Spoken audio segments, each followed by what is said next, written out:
preeminent global power, serving as champion, leader, and protector of international order. However, the words and actions of citizen, candidate, and now President Trump have called this role into question. America First is a slogan at the heart of this administration's policies. We have a distinguished panel of experts with us today that discuss what it means to be America in today's world. Our moderator is founder and editor-at-large of the Weekly Standard, William Kristol, himself a renowned expert. Mr. Kristol is a Harvard PhD and a leading conservative voice in American politics. Ladies and gentlemen, please join me in welcoming William Kristol, who will introduce the rest of our panelists. Thank you very much. Thanks, Matt. Thanks, Matt.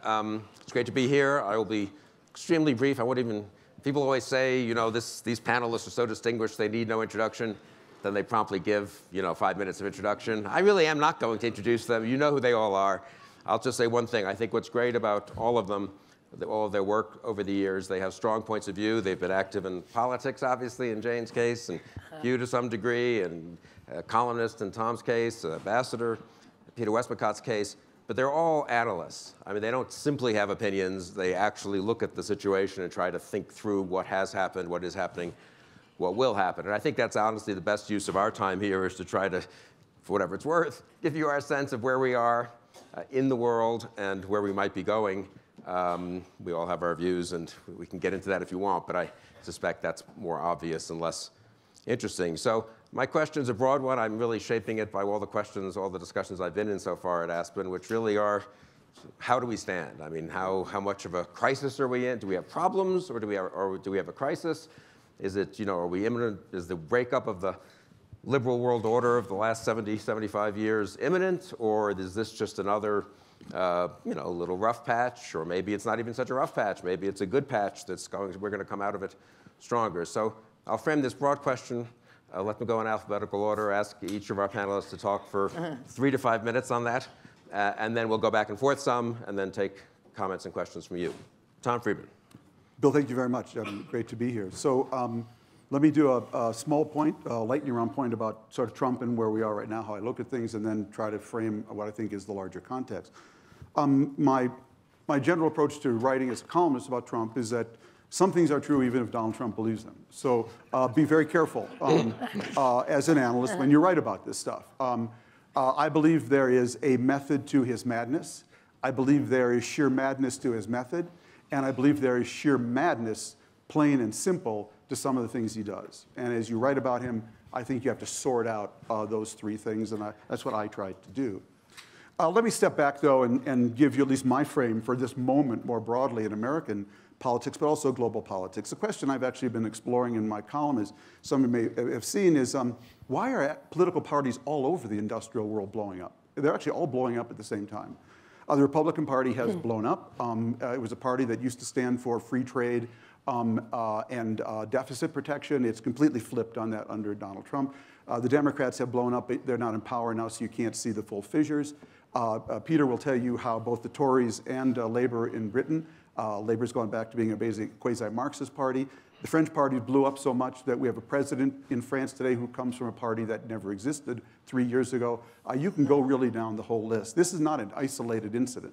So what's going on? I think what's going on is if you look at parties in the industrial West for the last 75 years at least, they were all built around 5 basically binary choices.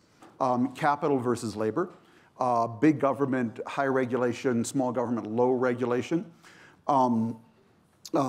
environment versus industry, and what were my others?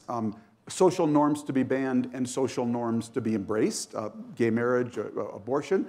And lastly, free trade, open to the world, protectionism, more closed to the world. These are the basic 5 binary choices that all these major parties in the West were built around.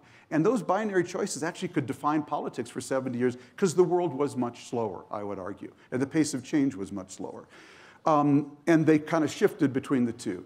I think what has happened, the reason all these parties are blowing up, is that we're in the middle of 3 climate changes at once right now.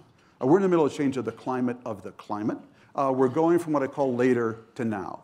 When I was growing up in Minnesota in the 50s, later was when I could clean that river, purify that lake, rescue that wolf. I could do it now or I could do it later. Today, later is officially over. Later will now be too late. So whatever you're going to save in the climate environment, you better save it now. That's the climate change. We're going through a change in the climate of globalization. This is most profound right now. We're going from an interconnected world to an interdependent world. In an interdependent world, you get a geoeconomic inversion. First of all, your friends start to be able to kill you faster than your enemies.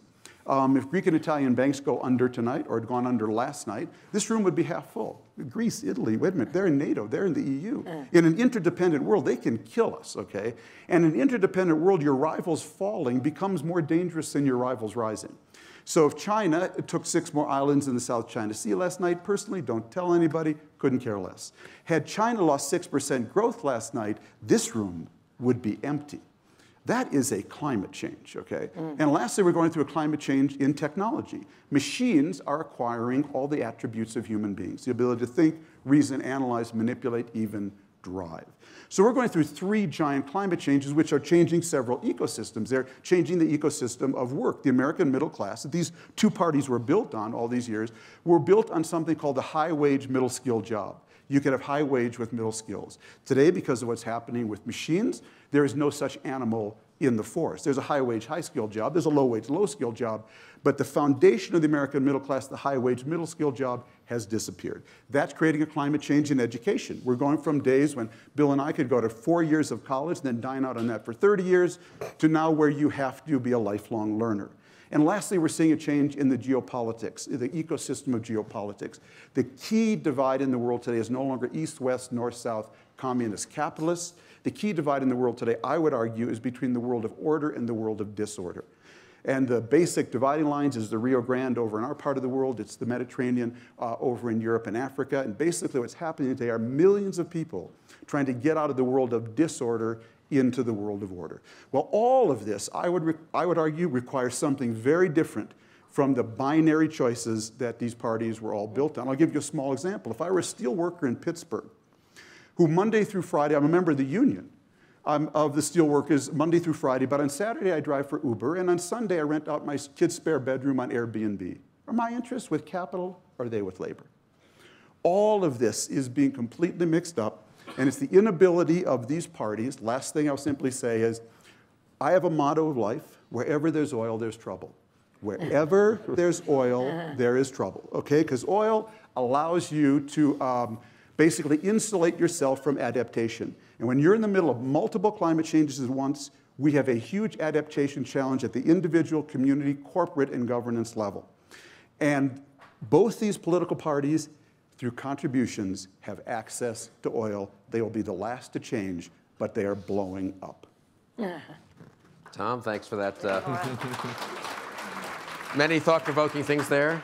Jane, how worried are you? Well, first, I could listen to Tom forever, but I haven't decided if he's an op-ed writer or a rap artist. I like that. And speaking of words, a plug for Anne Friedman, the important Friedman, Tom's wife, who is opening a museum in Washington, it's been inaugurated, called Planet Word, and words matter. So to your first question, Bill, about America First, pardon my voice, folks, but I guess I've been yelling at Hugh for a day or something. I actually like Hugh. The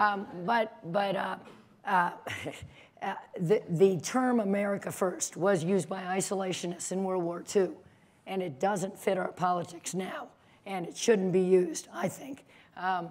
One of the scholars at the Wilson Center, Aaron David Miller, says really the foreign policy of this administration is Trump first, and that may fit it better than America First. But I think if we're going to talk about America First, we ought to talk about American values first, not the way it's being talked about. On to world order and whether it's frayed or whether it exists. It's frayed. It's not over, but it is frayed. Another former Wilson scholar named Charlie Kupchan, who was on the National Security Council staff for Obama, said that Trump asks all the right questions. He just has the wrong answers. And it is true that a lot of our regional alliances need, and the UN, need to be modernized. In many respects, they're quaint. The Security Council system at the UN doesn't work because one country can veto, and we always know who will veto, and then nothing basically happens at the UN. So should we modernize the UN? Yes. Should we modernize NATO? It is being modernized. Should we junk our regional trade agreements? No. Should we find a way to work with competitors like China and Russia? Yes.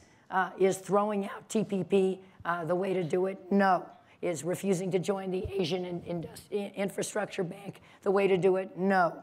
Is this whole new tariff system in the world the way to do it? No. So I'm saying that there are many ways in which, to coin a term from the healthcare fights that Congress had, we should mend it, not end it. And that would be a better approach, it seems to me, to world order.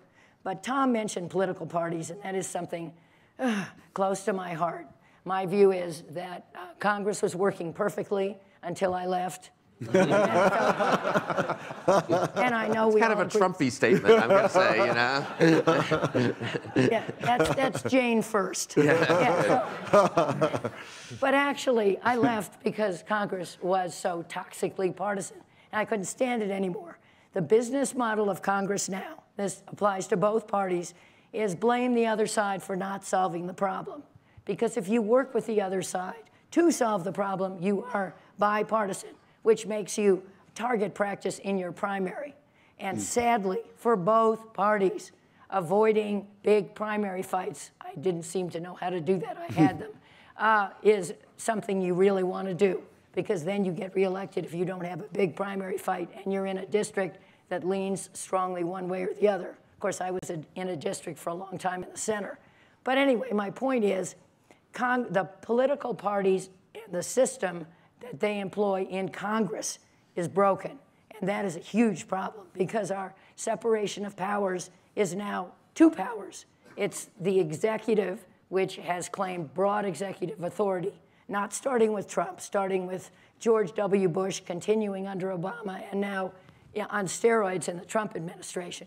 So it's the executive branch with basically unchecked authority, and the courts, which are, at this point, depending on how you see this, playing a different role, or about to play a different role than they have in the past. And Congress is the incredible receding branch and can't get almost anything done. And you just heard that in the last panel, the endless requests for Congress to change outdated legal authorities. Forget about it, at least forget about it through this midterm election. So what does that mean? It means a lot. It means that our democracy in this country isn't functioning the way it should. It isn't healthy the way it should be. And what do we do about that? Well, most people have talked about that. Everybody vote. Pick your side, doesn't matter, pick a side, but pick candidates in either party or a third party who actually want to solve problems. Because if you do that, that's a good start on reclaiming the democratic small d order in the United States and having the team that can fix the fraying world order. Thanks, Jane. Yeah, Harman Hewitt, that's the ticket for the bipartisan ticket for 2020. Hugh? Jane and I I've been interviewing the Congresswoman for 25 years since I was working at PBS in Los Angeles. It's always charming to be with her. And I won't take much time, but the way that Bill framed it, how are we on a scale of 1 to 10? I said, I think it's lights going out all over Europe time. And Tom mentioning order versus disorder, 3 quick thoughts. We're all missing Charles Krauthammer, right? We all do. In his wonderful book, Things That Matter, he has an essay, Why Have We Never Been Contacted by Intelligent Civilization Somewhere Else? And he posited the answer, if any of you can remember, because eventually intelligent civilizations destroy themselves because of the ability of technology to outpace the ability to control it. This morning I interviewed Secretary Pompeo on my radio show. Well, you were all asleep. I was working 4 to 7 this morning. So if I nod off, that's why. But I asked him, in reference to Helsinki, do we know with great certainty who attacks us? Because the reason it's important for the president to articulate it is we have to deter other people from attacking us. I've been trying to get people to understand why it was so traumatic for the president not to name Russia specifically. It's because it's important that all bad actors in the world know that we know who they are when they attack us, so that we can respond. That's the reason for the upset among national security conservatives at the ambiguity. The secretary responded, we're very good. We know most of the people who attack us. That's not good enough. If you get your David Sanger book out, you won't be able to sleep if you just read the epilogue about the nature and number of hostile powers that operate in the cyber world on behalf of the party of disorder that Tom referenced, because disorder is profitable for them, and we are the party of rules, and rules work for us, but they don't like our rules. So there are literally thousands of people and at least a half dozen state actors who wish to disrupt and destroy our system. Secretary tells me we know who most of them are, but if we don't know who all of them are, then we literally stand on the edge of disorder. I'll close mine with this remark. Last night, Director ran a very effective presentation. I agree with him. I've worked with the FBI on and off for years in the Department of Justice, in the White House, and outside of it. There are 37,000 members of the Department of Justice. FBI sounds good. There are 350,000 F-1 visa holders from the People's Republic of China in the United States. So if we assign 10 to each member of the FBI to monitor whether or not they are involved as agents of influence in the United States, as we routinely prosecute them to be, that's already all of the assets of the Department of the Bureau devoted to one country's potential agents of influence in the United States. I'm not proposing we stop that. I'm just proposing scale. And we had the vice president of Facebook tell us they have 1 billion visitors a day. In my mind, I immediately go to the Spanish flu and the epidemic that's coming up on the 100th anniversary. 60 million people killed without anyone having any kind of defense. The velocity and the rapidity with which bad information moves and with which actors can attack us leaves me very concerned that while I'm personally very happy and anyone who's in this room is doing very well, that we really don't have any idea how dangerous it is right now. This is wonderful. You know, you come to Aspen for really a stimulating conference. Yeah. Beautiful weather, beautiful environment, and then you leave, go back home, you can't sleep for weeks. It's really a great situation here. They should advertise that, the Aspen Security Conference, you know, subhead. Come and enjoy, and then don't sleep for months afterwards. Peter Westmacott was Her Majesty's ambassador to Washington, to the United States, from 2012 to 2016. Did a wonderful job, distinguished career before that. What are your thoughts, especially perhaps on the UK and Europe, obviously? Well, taking a leaf out of Jane's book, I have to say that when I was here, the special relationship was in great shape. And, and since then, I don't know what's done. A couple of points before we get into the discussion, and thank you so much for having me in this amazing group. One is that in the UK, I think there was a sense that the election of Donald Trump, whatever one may have thought of him as a candidate and the rest of it, was tapping into something which was much bigger than America. There were elements of nationalism, populism, rejectionism, people who lived in flyover country, people who were sick to death of existing political elites, which was similar to some of the reasons why people voted for Brexit in the United Kingdom, why a number of people have gone for new political parties or new individuals in other democracies. Some of those democracies now being hijacked by strongmen who are delivering in a way that traditional political parties, on the one hand this, on the other hand that, are not delivering. And so hearing from Donald Trump as well, I love Brexit, it's thanks to the Brexit vote that I'm being elected, I'm Brexit to the power of 3. This went down quite well, not just with people in the United Kingdom who had voted Brexit, but also with the government, which ended up with what we call in our rugby parlance the hospital pass of having to make a success of what I regard as this misguided decision by 38% of the electorate in the United Kingdom to vote for leaving the European Union. And so for Theresa May, for example, who found herself almost by default as Prime Minister of the United Kingdom shortly after that referendum when David Cameron resigned and everybody else killed each other off in a scene from Julius Caesar, she was there and she had to do something with this particular issue. And she grabbed onto not only the traditional way in which British Prime Ministers say we've really got to have a great relationship with the new guy in the White House, so she got into the Oval Office nice and quick and was pleased to get there, rightly or wrongly offering a state visit, taking Her Majesty's name in vain, right at the beginning, which has remained a matter of some controversy ever since, but also because Donald Trump saying we're going to have a great new squeaky, shiny free trade agreement within days of the United Kingdom leaving that terrible organization, the European Union.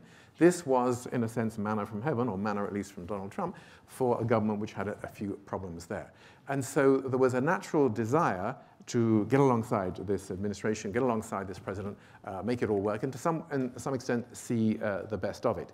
Even though during the months that have followed, when we've had 2 years of inability, I'm sorry to say, the British government to work out what it's going to do with Brexit, there have been a series of different policy issues where I've seen the United Kingdom, the United States, but also many other Europeans and many other, if you like, Western democracies finding themselves really completely in a different position, whether it's climate change, whether it's the Iran nuclear deal, whether it's the future of free trade, protectionism more generally. Number of different policy issues, Middle East, moving the embassy to Jerusalem without anything in return, etc., where we have found that the relationship is really not as good as it should be. And all that was before, just about 1 week ago now, Donald Trump touched down in the United Kingdom for a visit to the UK after his triumphant visit to the NATO summit, and before his triumphant visit to Helsinki for his bilateral meeting with Vladimir Putin, and it's only a week ago. Now, that may not seem very long to you guys, but we've had almost 3 political meltdowns in the United Kingdom since then on a series of other issues, while poor Theresa May, dutiful vicar's daughter, is trying her best to keep, first of all, her own government together, secondly, her own party together, and thirdly, find something that she can take to Brussels and sell as a credible policy for the future of Britain's relationship with the European Union. None of this is proving terribly easy right now.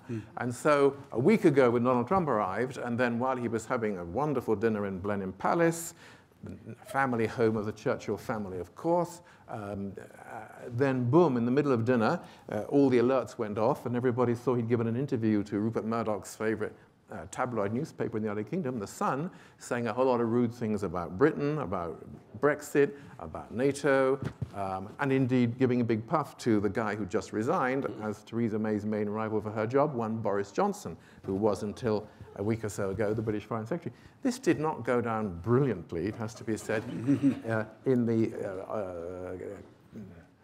circles around the Prime Minister, who was trying her best to struggle with this.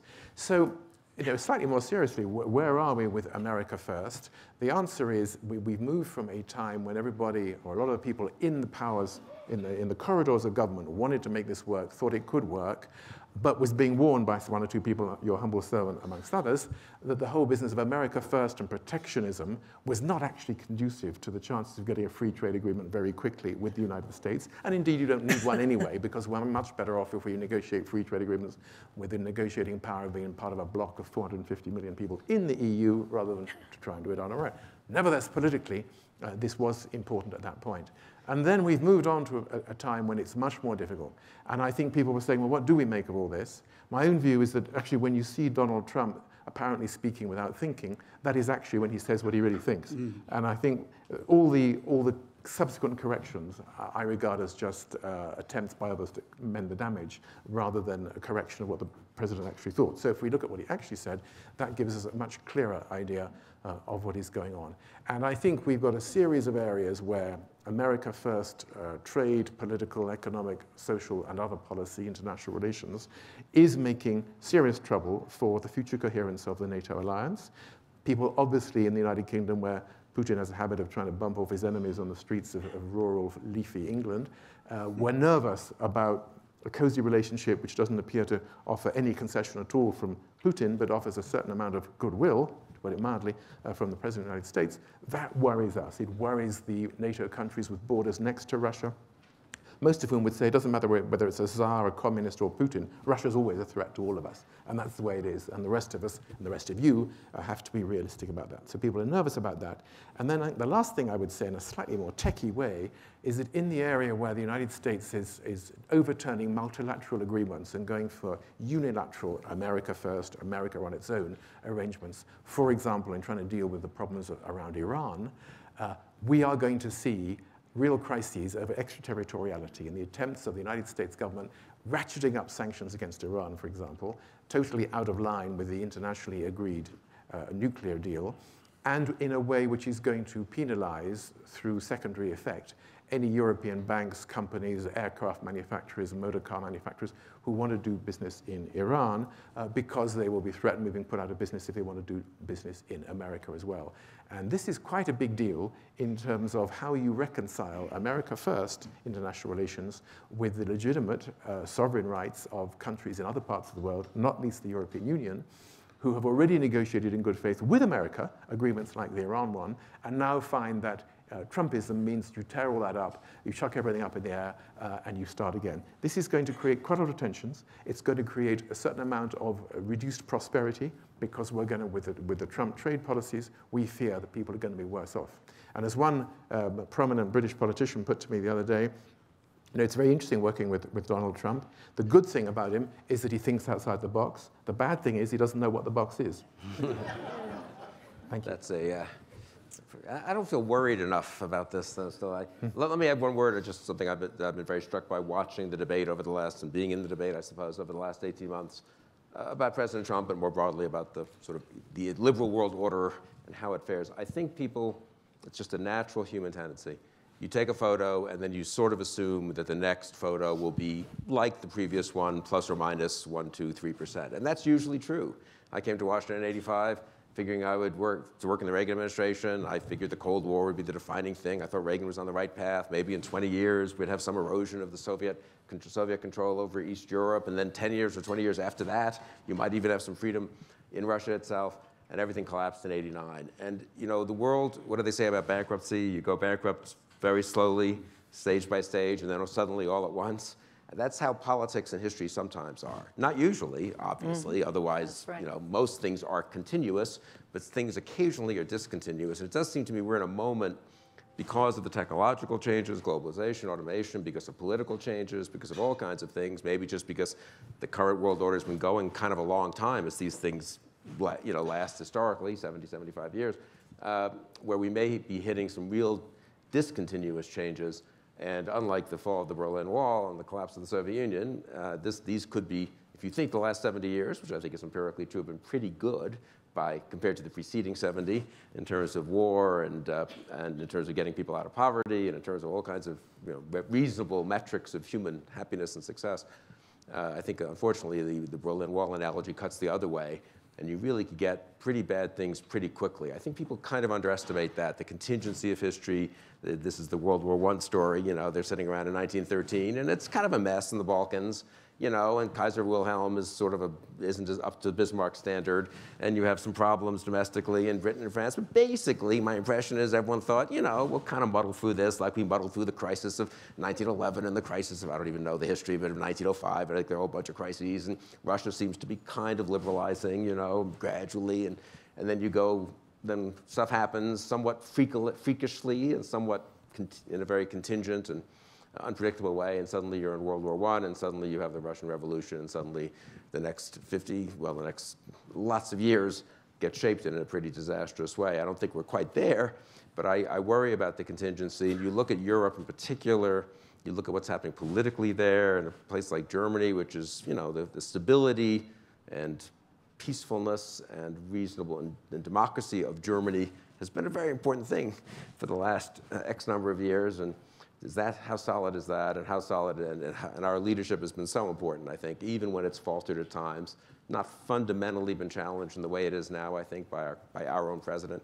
One wonders how much things could, suddenly sort of unravel. For me, that's sort of the big question of the moment. It's a question of Trump. It's also a question of what these much broader forces that almost everyone here has spoken about: nationalism, populism, wage stagnation, cultural changes, social media. You add it all up, it's an awful lot of stuff happening at once. One final point on Trump, and then we'll have some exchange. I do think Trump is a symptom, clearly, of other things, but symptoms can also become causes. I think people sometimes reassure themselves a little bit, historians I know, sociologists, big thinkers, who want to, well, he's a symptom. Let's talk really about the bigger picture here, and then we get into an interesting discussion at 30,000 feet of the bigger picture. But you can have all kinds of problems.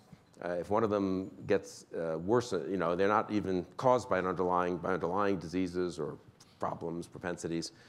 But if one of them is mistreated, if there's a disastrous operation, it can be terribly bad for you, even if the underlying things are sort of chugging along and might ultimately be manageable. And for me, that's sort of the question of, he is president of the United States. We've just never had the experiment. I guess I'll put it this way, finally. We've never had the experiment in the modern era of a president of the United States who is as uncommitted to us, as unknowledgeable about, I would say, the maintenance and preservation of the liberal world order as Trump. And it might turn out that, guess what? America, we're a very big country with a huge infrastructure and government and private sector and civil society, and we can sustain this for 4 years, maybe for 8, maybe not for 8. Or maybe it turns out that we can sustain it for 1 year or 2 years or 2.5 years, and suddenly something happens, and you look up and you realize, gee, it was kind of important to have a president who believed in and understood some of the basic characteristics of this world order. Or maybe he's thinking outside the box and we sort of go to a different and slightly and manageable world order of its own shape. But the kind of the contingency, the fluidity, the unpredictability of things, I think, is very hard to internalize in terms of one's thinking forward. Tom, you had a formulation of this last night that I thought was helpful. Yeah, I mean, I sort of look at this in responding to your point, Bill, in 2 ways. One is, I think year 1 of the Trump administration I would call unhinged but bound. Bound by people like Tillerson, McMaster, Gary Cohn. I think year 2 of Trump is unhinged and unbound. And I think year 3 is going to be unintended. The unintended consequences of a president. You simply cannot unravel this many traditional alliances. You cannot undermine this many presidential norms. You cannot tell this many lies without there being unintended consequences. Some may turn out to be positive. I go back to what I said earlier, which is that there's no question there is a method to his madness. Let's take China, okay? I happen to have supported the president on this. I happen to think that China grew rich over the last 30 years with hard work, investing in education, investing in infrastructure, delayed gratification, cheating, stealing intellectual property, non-reciprocal trade rules, and violating the WTO. That's how they got rich. And they got rich that way around, let's metaphorically speaking, tennis shoes, t-shirts, and solar panels. If we allow China to use the same model on artificial intelligence, biomaterials, computing, aerospace, and all of the 2025 issues they aspire to, we're going to have a real problem. So we needed to take China on. That's the method to his madness. But look at the madness to his method. How would you take China on in a rational way? Well, first of all, what I'd do is I think I'd sign an agreement with the 12 largest Pacific economies. I might even call it TPP. That would control 40% of global. That's an original idea. Of global GDP based on our interests, our values, removing 18,000 tariffs on our exports. That's where I'd start. Then I'd go to Peter and I would say on the European Union, okay, we need you as our allies. You have the same problem China has that we have. I'm not going to slap aluminum and steel tariffs on you. That is chicken feed. We both have a bigger issue. Then I'd call the Chinese and I'd say, we're going to meet in secret in Hainan Island. I'm going to send my trade negotiators. You send yours. All this will be done in secret. Nobody's going to lose face. But I'm going to show up with 80% of global GDP with a Euro-Pacific alliance. And we're going to end these trade practices of yours once and for all. Instead, what did he do? He blew up TPP. He blew up the European relationship. And he said, let's do it all in public, in your face. So either you're going to fold or I'm going to fold. And so that's just stupid. I mean, that's just, you take a method to the madness and you turn it into a mad method. And then you alluded to this, Bill, and this is really important. And it's what this man does not understand, okay? Which is that the idea that it is America's interest to break up the European Union is absolute madness. The European Union, he seems to have forgot why it was formed, to end 2 world wars that we were drawn into, and to control the power of Germany, number 1. And number 2, the European Union is the other United States of the world. It's the other great center of free markets, free ideas, and free people. It's our wingman in the world. Why in the world would we want to fracture it over some incredibly stupid, inane Steve Bannon ideas, from his misreading of history? It's just madness. And to your last point, when the world is fast, small errors in navigation have huge consequences. When the world was slower, we had a bad president. We had to go 50 miles at 5 miles an hour. We got off track. The pain of getting back on track was very manageable. When we're going 50,000 miles an hour, we need to go 50,000 miles at 5,000 miles an hour. You have a bad president. It's like having a 747 pilot who just transposes 2 numbers as he enters the navigation data. You can be 5,000 miles off course. And the pain of getting back on course, of trying to rebuild alliances, relationships, and norms that were built over 70 years, that is not going to be a small matter. I'm going to have to dissent. Good. Hugh, and then I'll come back to Jane, and then Peter, yeah. I was the only person in 30 Rock on election night who voted for Trump. I'm still happy with that vote. And I wanted to note the dog that didn't bark in the Putin-Trump press conference. Vlad the Impaler, who's now 3-0 against American presidents, is very upset that we withdrew from the JCPOA. I am very glad that we withdrew from the JCPOA, and the president did not give that back.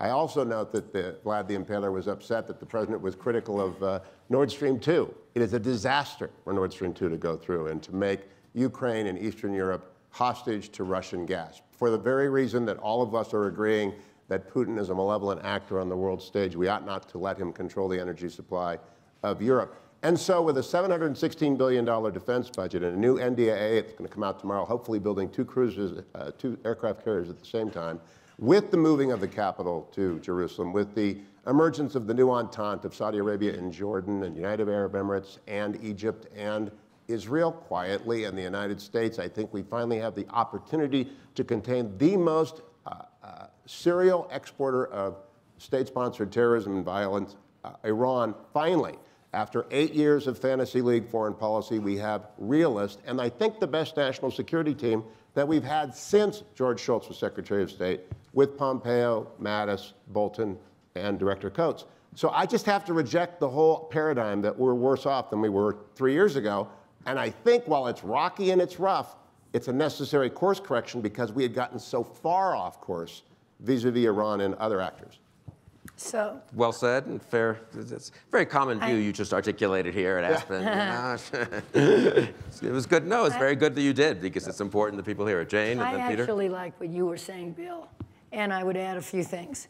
I think that Ronald Reagan, whether you supported him or you didn't, had a positive vision and a sunny personality, and I think both of those things matter. I think Trump does not have a positive vision. It's much more tribal, and it's this group pitted against that. He didn't start that. I agree with that. Some of the Obama approach was like that too. Certainly the election approach was like that. And I think that's the wrong approach. I think leadership requires a positive vision, and we're lacking that. I also think the fact that he basically has an aversion to regional alliances is a problem. I don't think anyone before him has had that aversion. He sees everything in binary terms, and I think looking at the world in binary terms makes it a more dangerous world. And I think that his aversion to the Iran deal will prove to be very dangerous. Remember, it was a deal. It wasn't a perfect deal.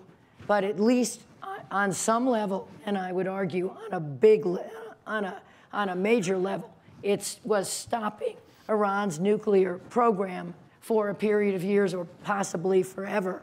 And by blowing it up and by enforcing secondary sanctions on Europe, it permits Iran, if Iran chooses to do this, to restart centrifuges and uranium enrichment. And then this alliance of Sunni states that you're talking about, Hugh, will, I would predict, want to get their own bombs. And there'll be an arms race in the Middle East. And oh, by the way, this North Korea deal that's supposed to be better than the bad Obama deal is years off, according to Pompeo, whom I agree is a very good Secretary of State. So, and I also am on Mattis's defense policy board. I'm very high on him, so I'm not dumping on the Trump team. I just think some of the policies are wrong. But on North Korea, getting to a better deal than we had in Iran, I think will prove impossible.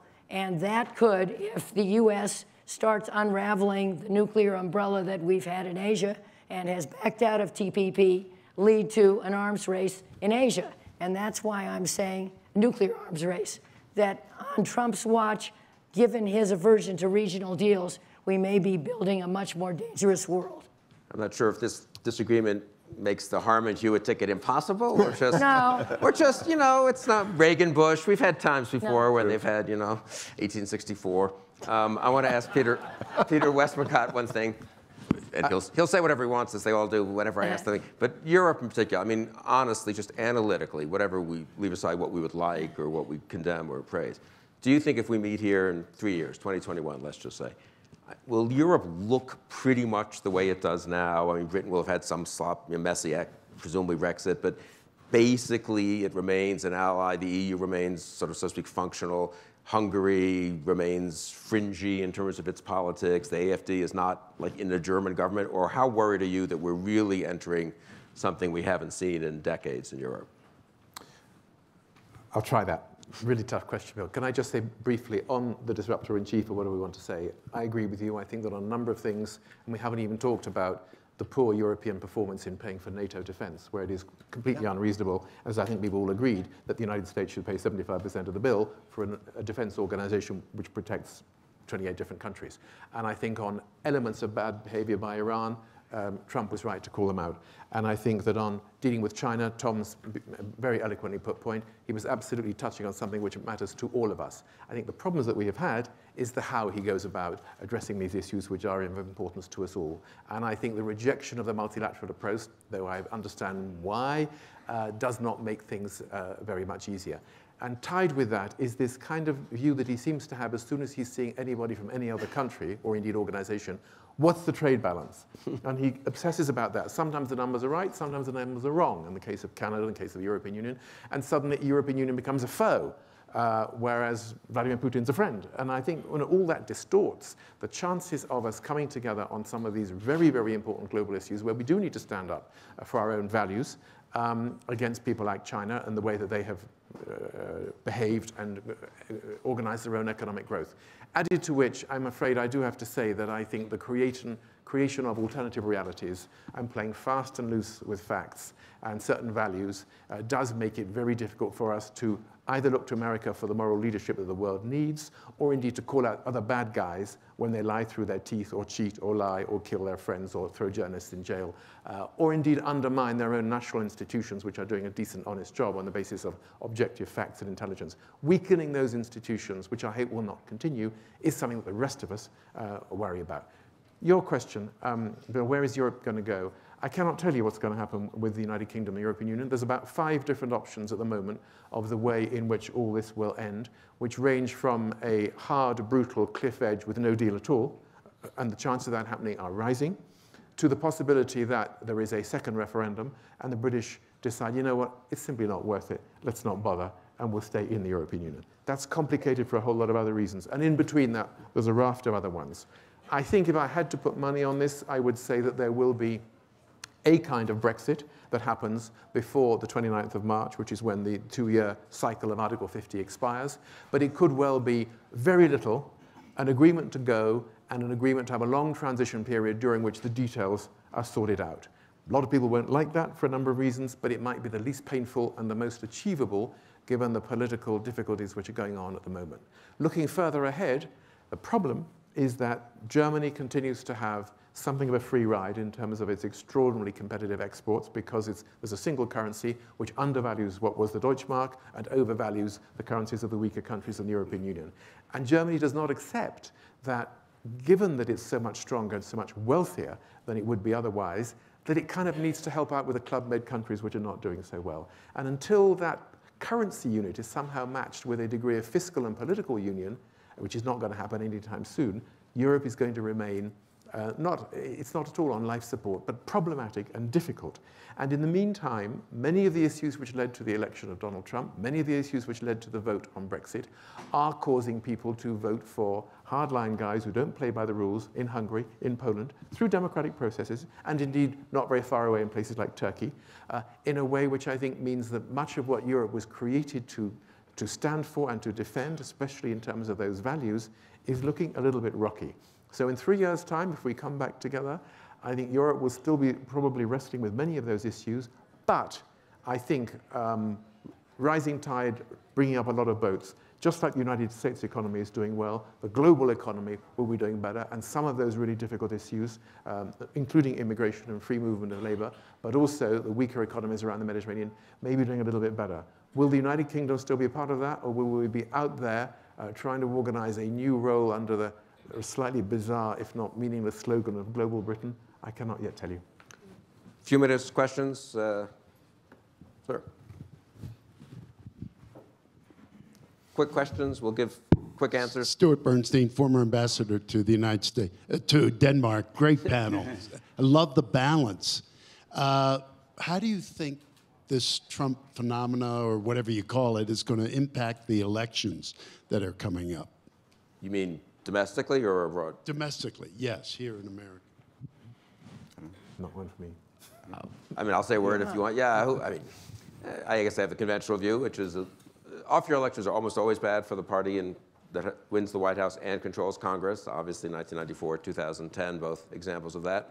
So you'd have to bet just on the normal break of things that Republicans lose a bunch of House seats. The Senate map is extremely good for them. If you look at the numbers right now in terms of the economy, presidential approval, some of the better predictors in the past, if we assume we're living in a sort of normal and traditional political world, which may be a mistake, obviously, and a lot can happen, incidentally, in the next few months, you'd have to think maybe Democrats win the House pretty narrowly. Republicans could pick up 1 or 2 Senate seats. I think the Supreme Court nomination helps Republican candidates in red states. And you could have it could be less disastrous for Trump, I would say, than conventional wisdom has it, which does not mean that medium term and long term, I would argue, Trump isn't pretty disastrous for the Republican Party and for conservatives. We just have such a wildly skewed Senate map this year. And you have House races in which some number of them are just hard to move over the line. You could have a much bigger swing, though. Very hard to say, and very hard to know what the effects are. I do think people are underestimating, again, this is the point about contingency and believing snapshot. We could have a very narrowly divided House in which some members of both parties say, we're not voting for the Speaker from our party until we get certain concessions on how the House works. Yeah. You could easily see that in the Senate, which could be 51-49, 50-50, and Collins, Murkowski, Jones, and Manchin get together and say, we want the whole place to run differently. Nancy Pelosi, if the Democrats win the House, I don't think will be Speaker of the House because enough Democrats, which people again are assuming, I have too myself until recently, I was in a conversation with a senior Democratic strategist, and I said, what's going to be crazy in 2019? You'll have Pelosi running the House, Trump president, she'll be trying to impeach him, it's going to make today's politics look mild. And he said, I agree with that partly, but why do you assume Pelosi is Speaker of the House? And I kind of misunderstood him, and I said, well, I guess I assume Democrats probably win the House. And he said, yeah, I think they will. But I don't think she can be Speaker because 20, 30 candidates have pledged not to vote for her for Speaker, some of them incumbents, some of them likely to win challengers or open seat candidates. So people have sort of not factored that in. They've discounted the degree to which we'll have a Democratic leadership fight, a Republican leadership fight in the House, possible chaos in the Senate, Trump feeling either emboldened or threatened, and whatever that does in terms of his own behavior, firing people at the Justice Department, Mueller. We'll have a Mueller report maybe in the next 3-4 months, maybe after the election, maybe some of each, I mean, the level of contingency, fluidity, and unpredictability is very high. Because of all these parties are blowing up, I think the 2020 presidential election will be unlike any election we have ever had in our history. Back it up to 2018. In political time, there's 100 years between now and November. And if Mueller comes out with a report by Labor Day, which some are predicting, that could play a big role. But the other big role is the number of young women candidates running in both parties. Some have already been knocked off, but one just knocked off a very senior Democrat named Joe Crowley. And if those people get elected in both parties, certainly in the Democratic Party, that will change the Democratic Party in the House considerably. But one other thing I would add, Ron Brownstein makes this point in a conversation I did with him, but he's made it many, many times. He's a very good analyst of these things. If you just look analytically, though, at who's likely to win, the Democrats are going to be more Democratic, more coastal, more metro, more upper middle class, well-educated, many, many more women members, many more women voting for them, especially college-educated.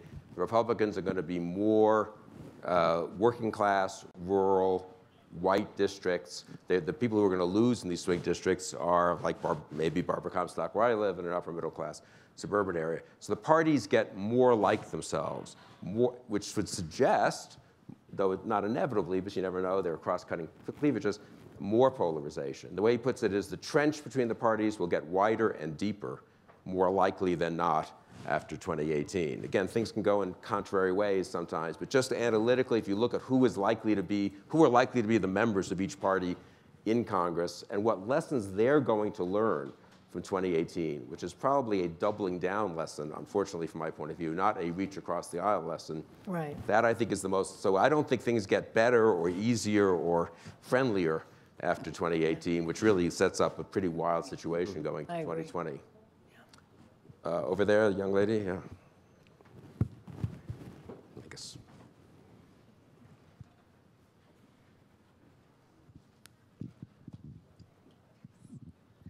Hi, Esther Babson. I run the Climate Security Program at the American Security Project. I'm here as a scholar with the rest of the folks over here.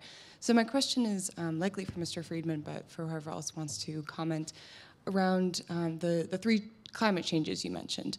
So we're seeing this global trend of nationalism and authoritarianism in some ways. Do you see one of those changes as being more important than the others, or just impacting these global trends in a larger manner?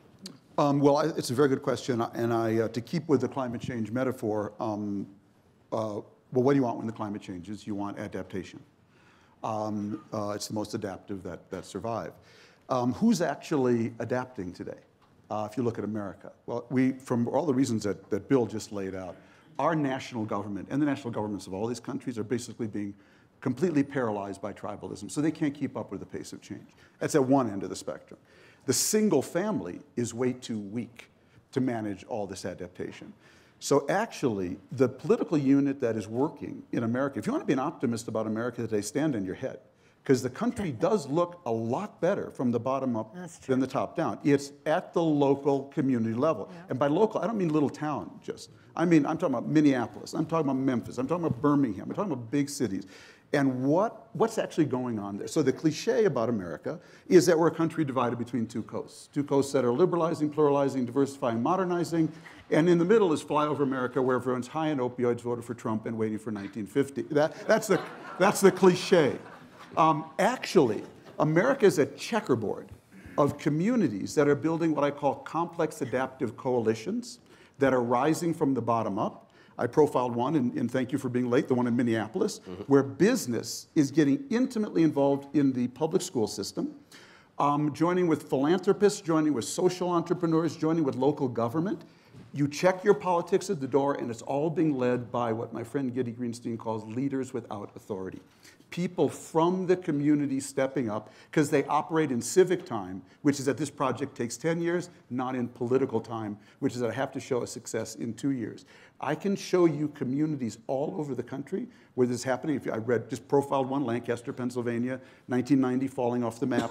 Today, one of the 10 coolest cities in America. By the way, surrounded by Reading, York, and Harrisburg, falling off the map. So these are it's very hard to get these because they're built on this unique thing called leadership. But the key element is that you check your politics at the door. And that is the optimistic trend. And I'll point out one thing. I just read this study that University College London produced about Brexit. Because, again, the cliche about Brexit was the cities all voted to remain and the countryside all voted to leave. This study, and I can give it to you afterwards if you want, showed that people who lived in communities where they had strong relationships with neighbors and felt connected voted to remain. And I think that's what it's all about. And I've said this before, my book ends with a theme song, which I think is the theme song of our time. It's by Brandi Carlile. It's called The Eye. And the main refrain is, I wrapped your arms around me, your love around me like a chain, but I never was afraid that it would die. You can dance in a hurricane, but only if you're standing in the eye. I think my climate change are a hurricane. I think there are leaders around the world who think the right answer is to build a wall against the hurricane. I think the right answer is the healthy community, the complex adaptive coalition that moves with the storm, draws energy from it, but creates a platform of dynamic stability where people can feel connected, protected, and respected. And I think the great struggle in global politics coming forward is going to be between the wall people and the eye people. I think that was, I'm being signaled our time is virtually up, and that was such an optimistic answer. I feel like we should end on that, and we should be grateful. Great answer. And grateful that Tom Friedman, grateful that Tom recited that rather than singing it. So that was Thank you all, panelists, and thank you all. Did well.